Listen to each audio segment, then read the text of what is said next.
So my grandpa went to his undergrad in Pune. And he apparently, when he graduated from his undergrad, my great-grandfather said, "What do you want to do with your life?" And he said, "I want to go to England."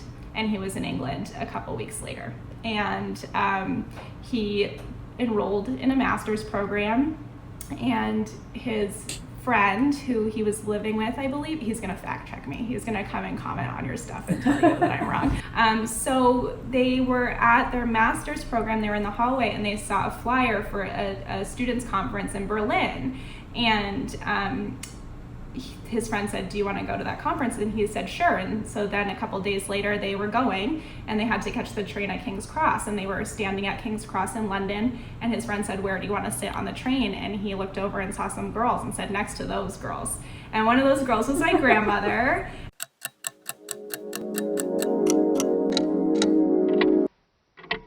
All right, hey guys, we're back. We've got a really interesting guest with some awesome stories. Awesome enough that she wrote them all out and she sent them to us beforehand. And I just glazed over them because one, I don't want to actually read them. I want to hear them from the source. And two, because, well, there are a lot of stories. So I don't want to take too long doing this intro. We've got Moya Kavanaugh with us. But before we Hold begin... on. Okay, yes. I'll get there. But before we begin, guys, dude, I have to fucking plug this shit in, man, dude. It's important. Guys, we are at 399 subscribers, guys. One more of you guys. I just need one more to press that subscribe button so we get to 400 so I can just die happy in the month of August, because dude, we need it, guys. Please hit that like and subscribe button. It really, really mean a lot. And yeah, Moya, take it away. What is up? How are you doing? Yeah, tell us a bit about yourself. Yeah, so I'm Moya. I live in Asheville, North Carolina presently. I grew up in Vermont in the northeastern U.S. And yeah, Wow, Moya, that is not like the essay you sent us. Guys, let me add guys, wait. Guys, we ask our guests for a bio. It's what, 2 or 3 sentences long? She sent us 4 pages. Guys, 4 pages of information. Okay. No, it was really good, and it was. Okay, here's what the world needs to know about you. You're a really passionate person whose passions include making sure people have access to education. You focus on multicultural education. You've got a lot of that humanitarian spirit in you, and on top of that, you've got roots in Pakistan and India, or, well, technically India, and you're pretty connected to them. You've grown up over there partly, and also you started your own business, which I think sounds really interesting and really unique. I didn't know that. I'm definitely going to ask you about that. Sal, you don't know shit, man. But shut the fuck up, Salman, dude. Yeah. I'm more interested in the more whole Pakistan India story and the grandparent story. That would be really really interesting. Oh yeah. So I guess I'll start with. So I grew up in Vermont. My mom is half Indian. And half Punjabi, and so I always wanted to go back. Most of my family is in the U.S. at this point. Most of them emigrated. So I have some family to go back and visit, but not too much. So when I was 16, I found a program and I wanted to go. So my business started because I needed to fundraise for this trip. It was $10,000 to go to India for a semester, and I was like, I'm gonna do it. And I'm from this little small town in Vermont. I don't know if you guys have seen Gilmore Girls, but it's small. Not really my thing. Yeah, that's fine. It's just the most pop culture reference to growing up in a small New England town. So my mom and I were brainstorming, and we did figure out what we were going to fundraise. And my mom said, people love prayer beads, mala beads. Why don't you make those?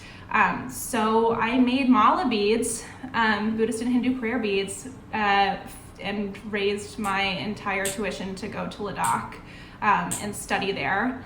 And my mom made Indian food. We had the teachers at school sign up, and we would do a 4-person meal for $40, and we would bring it to school for teacher pickup. The thing to know is that I'm from a really, really pretty, I'm from a really rural, pretty white area. So we were probably, I'm not going to say the most diverse family, but there weren't a lot of Indian families where I grew up. So, and not a lot of good Indian cooking. So we were really excited to share that, and I was excited to be able to share that experience with people. I ended up making more money than I needed to go. So I got really, really lucky and got to buy art supplies with the extra money and bring them with me for the kids at the school where I that's so worked, nice. or not worked, where I lived. Yeah. That's super But- cool. Yeah, so I went to Ladakh and lived there for half a year when I was 17, which was pretty cool. So wait, Yeah. if you don't mind me asking, Yeah. how many prayer beads did you end up selling? Oh, I'm so bad at And how math. much were they per piece? They How were much were they per piece? $20. The price has $20? risen. $20 for prayer beads. I mean, okay, also, If they have a story, they will sell. I can show them I've to you. I've got them Show right 'em. here. I'm in Bring my 'em. studio. Bring 'em. Yeah. Bring oh 'em over. yeah. bring them over. So these are the original ones that I did, which were just wood. And these are all handmade? Yep. That's And really cool. I can string them this type at 13 minutes per set, which is not that fast, probably compared to what people can do. Yeah. But also, if you're getting like $20 per bead, that's a yeah, good that amount of was- money to make. And then I do hand tied ones, so I tie in between now, which takes a lot longer. So I'm doing fancier ones now. Nice. And how much do the Which- fancy ones sell for? It depends on the cost of the materials. Like this is quartz, so this one is $80.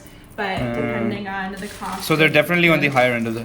They're definitely They on the are. higher end. Yeah, they take a lot of time to do and do right. I'm getting faster. Of course. Again, like Of course. there's lots of craftspeople in India. who That's are such a way faster creative than idea. me, But yeah, and so people love them, and they love them. It's been a decade now, and people are still wanting to buy them, and I get asked about it all the time.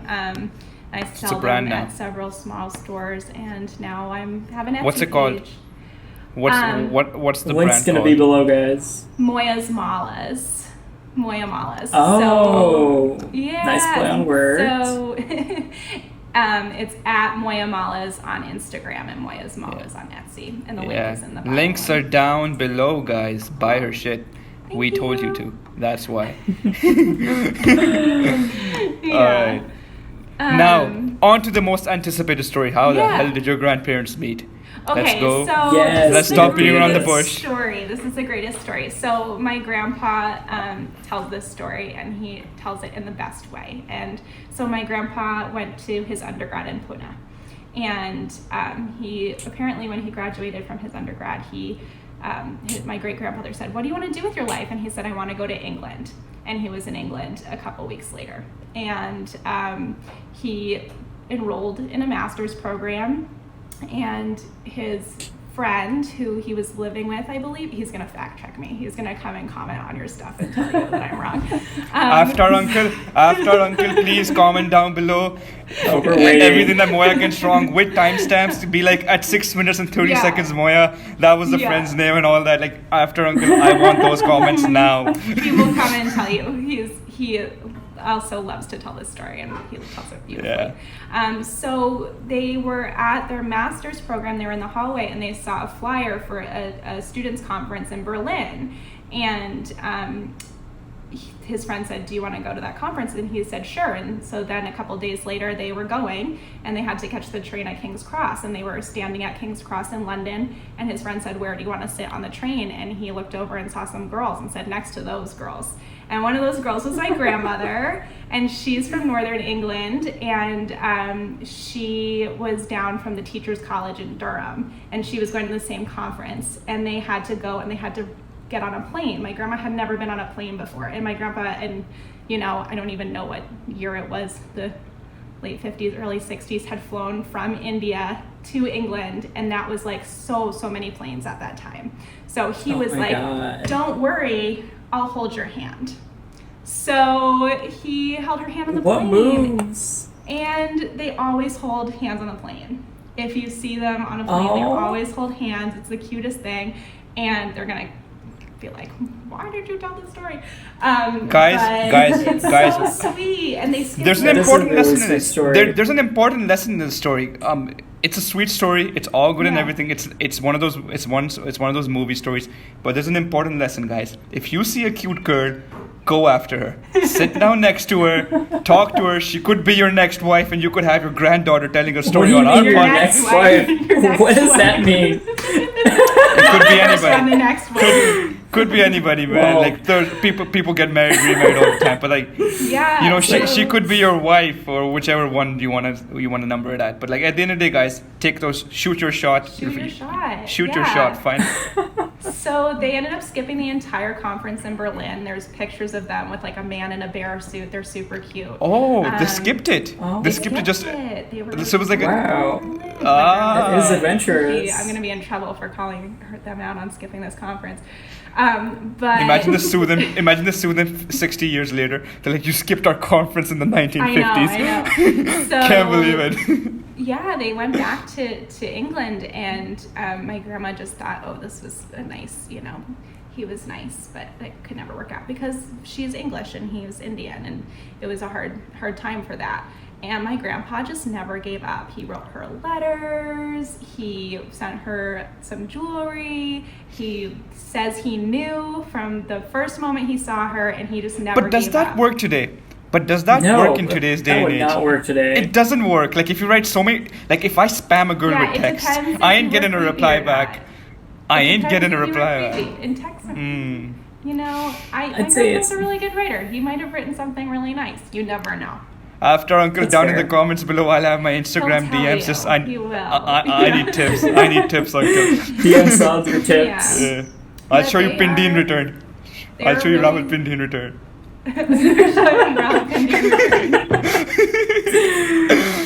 Yeah, so God. they're really sweet. They've been together for a really long time. They moved to Canada after that and then to the US, and now they live in Texas. They're retired. So, Oh, they live in Texas. cool. All right. yeah. So that's You know, my one, like- story. Interesting, but pretty unrelated story that this reminded me of is I know you mentioned like your grandpa took a ton of trains to get from, or a ton of planes to get from Yeah. India to England, and I was recently watching a documentary about people who immigrated in like the 60s and 70s, and it was a story about this guy from a village who decided he wanted to go to like I think the Netherlands because he Yeah. just heard like mutually through someone that that's a good place to go. Nice. So he went up to like people in his village and he was like, I want to go to the Netherlands. And they were like, oh, this guy might tell you how to get there. So he goes up to someone and that guy's like, all right, you're going to take this train to, I think, Afghanistan. And then you're going to somehow find your way to Turkey. Then you're going to cross over into Europe. And then you're just going to keep taking trains till you get to the Netherlands. And that man, like, he saved up money. And he didn't have like an itinerary or a plan. He just got on like the first train going like in the general direction of like the Netherlands, and in 3 months he was there.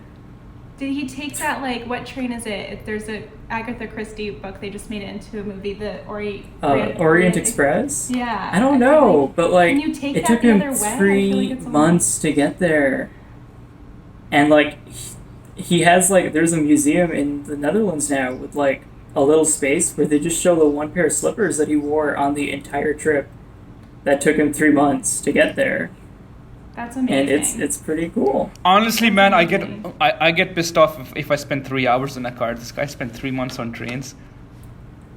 Yeah, I mean, I think when I travel here, I think it's bad that I spend like 16 hours on a plane. That guy spent like a quarter of a year, which is just crazy. But At least on a train, you see stuff, and you're not the one dealing with the traffic. that's true. That's true.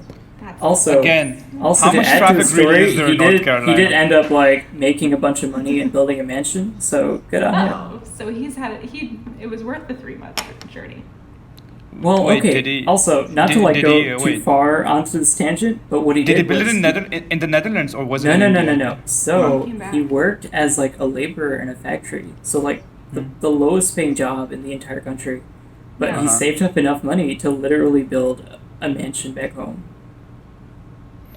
Oh, dude, that's what all Pakistanis do these days. They go to Dubai. it's- they go it's to these insane. countries Expert where they work cheap jobs, and then but it's more money than they would make in Pakistan. Then they come back and they build like massive houses over here, which nobody uses.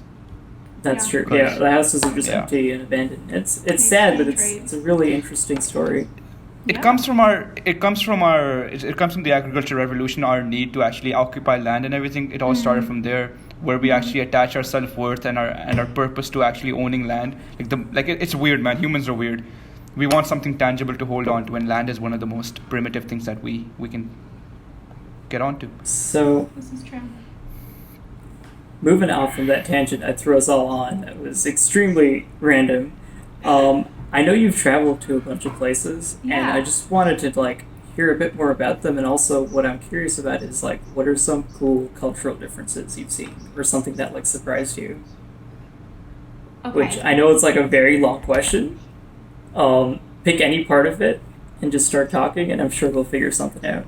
Yeah, I'm trying to think of I've been a lot of places, so I'm trying to think of where I should talk about. Yeah, I've been to India 3 times. I lived in Thailand. I did a lot of Southeast Asia while I was over there. I've done a couple of trips in Europe, and then I just most recently was in Australia and New Zealand. And How is that area? How is Australia and New Zealand? How is I it? loved it. I loved it. I lived. I was an au pair for a family, so I did a month in Bali before, and then I went to Australia for I think it ended up being 4 months, and lived with a family and worked 5 days on and had 5 days off because that was the parents' work schedule. So I traveled around Australia when I was off, and then I did a couple weeks in New Zealand. I think that the thing that first springs to mind based on my day today is that in Australia there are tons and tons of traffic roundabouts, and we don't have that many in the US, and we also don't have a signaling system for roundabouts in the US. So roundabouts in the US are like the worst because they're so dangerous. You just have to yield, and you don't know when someone's coming out and getting back in. In Australia, this is like not actually like cultural, but this is something that I like to this day. I'm driving here, and today I was going through a roundabout, and in Australia, if you're going into the roundabout, you go the other way. If you're immediately getting out, you signal. If you're going straight, you don't signal until you're going out of the exit, and then if you come all the way around, you hold down your right blinker until you get all the way to the side. That's what exactly what we do. We don't do that here. Okay. What do you do? No, we What do you that, but it's still terrible. No one in America signals. They just jump into them. Oh, that's like half Pakistan, half US over here. Like over here, people are like retarded drivers who just do not know where the fuck to launch their cars, and it's just so bad over here. But then some people will actually signal where they want to go, left, right, center, wherever they want to go.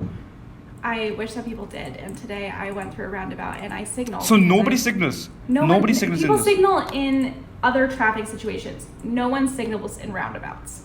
And it bothers me now that I know differently. It bothers me. So Okay, but not also really a like huge cultural thing, but it really is like.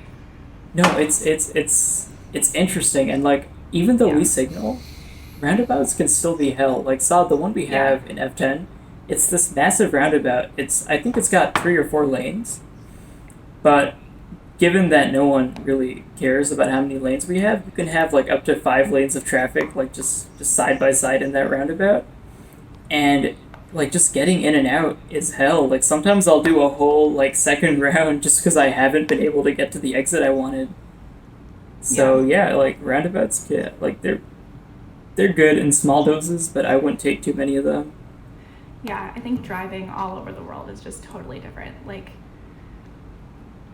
every place you touch down. Did you find a king cobra in your living room? Because that's one thing I like to ask Australians. Did you find a king cobra or black widow spider in your fridge?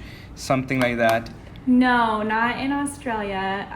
My host mom did try to prank me all the time. My host mom's only 4 years older than I am.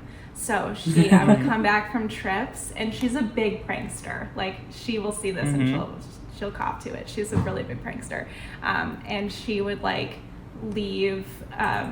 One time I came back from a trip and she left a fake snake under my bed, and I thought the girls did it. And I was like, girls, who left a fake snake under my bed? And she was like, ah! But that's it. Okay. Like, So you caught the fake snakes. I thought you didn't catch the fake snake. I've been taking care of kids for a really long time. Like, I got eyes in the back of my head. But she's, I think she was doing it to every au pair. But it was like halfway through my time being there. But I was there in winter, so I didn't have any really bad experiences. I think some other au pairs did have some yucky situations, but let me tell you, I see. I was never afraid of spiders, and after Australia, You weren't? I'm like, not really. I'm afraid of spiders. Like right gross now. ones, but like little ones, I'm like, eh, you know? I'm not afraid of spiders, but I am scared of death widows, black widows. Yeah, that's fair. Black widows are something that will freak me out. Yeah. Dude, yesterday I walked out of my room in the morning, and like I was leaving the building, and literally the front door, the top half was just a massive spider web. There's lots of Like- spiders here, right? Yeah, there's a lot of spiders here, and they build webs really fast, and it's kind of Yeah. terrifying. Mm-hmm. Overnight, they'll have an entire system. Overnight, Mhm. they'll have an entire web system where they'll catch prey and shit. Yeah. It's insane, man. It's pretty All right, scary. guys, and on that note, we are approaching the 20-minute time limit. Thank you so much, Moya, for coming on. Yeah, totally. It was fun. Yeah, this Thank was you for your super story. fun. Guys, Absolutely. lessons in this podcast, shoot your shot. You find a girl, sit next to her, talk to her, hold her hand. Not in a creepy way, in a nice way. But yeah, I think we're done. Peace. Yeah. Adios. Sounds good. Goodbye. Have a good day.